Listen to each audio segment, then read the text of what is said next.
ఈరోజు మన ఇతరులతో సరిగా ఉండకపోతే మనకి మంచి చేస్తానికి ఎవరు ఉండరండి. ఈరోజు నాకు స్నేహితులు ఎవరు వద్దు, నాకు సహాయం ఎవరు వద్దు, నాకు ఇన్ఫ్లుయెన్స్ ఎవరు వద్దు, నేను ఒక్కడిని ఉంటానంటే చాలా డేంజర్. దేవుడు నీ చుట్టూ పెట్టిన ప్రతి ఒక్కరి ద్వారా నీ జీవితంలో ఏదో ఒకటి చేస్తాడు. మొదటి వారు ఎవరంటే మనల్ని దేవుడితో కలిపేవారు. వారు నీ జీవితంలో పెద్ద ఏం చేయరు, నీకేం పని చేయరు, నీకేం సహాయం చేయరు, నీకేం డబ్బులు ఇవ్వరు, నీకేం రికమెండేషన్ చేయరు, నీ భారాన్ని మోయరు, నీ గొడవని వినరు, నీకు ఏమి చేయరు.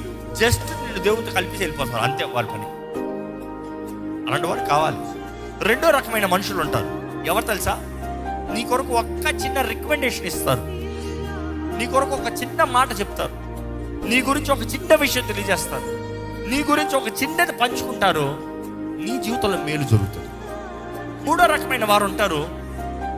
ఈ మూడో రకమైన వారు ఎవరంటే వారికి పెద్ద తెలివి ఉండదు అనుకుంటామేమో, వారికి పెద్ద మన కొరకు ఏం చేయలేరు, వాళ్ళకి ఏం పెద్ద కనెక్షన్స్ లేవు, పెద్ద ఏమి జరిగించలేరు, పెద్ద అది లేదు ఇది లేదు అనుకుంటామేమో.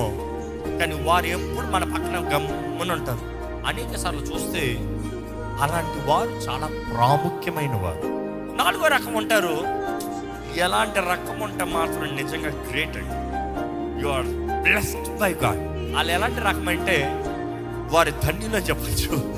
వారు ఎలాంటి రకం అయితే వారికి తలాంతులు కలిగిన వారు, అడిగితే చేసి పెట్టేవారు, చిట్టికేస్తే నీకు చేసి పెడతారండి, నువ్వు అనుకుంటే నీకు జరిగించి చూపిస్తారండి.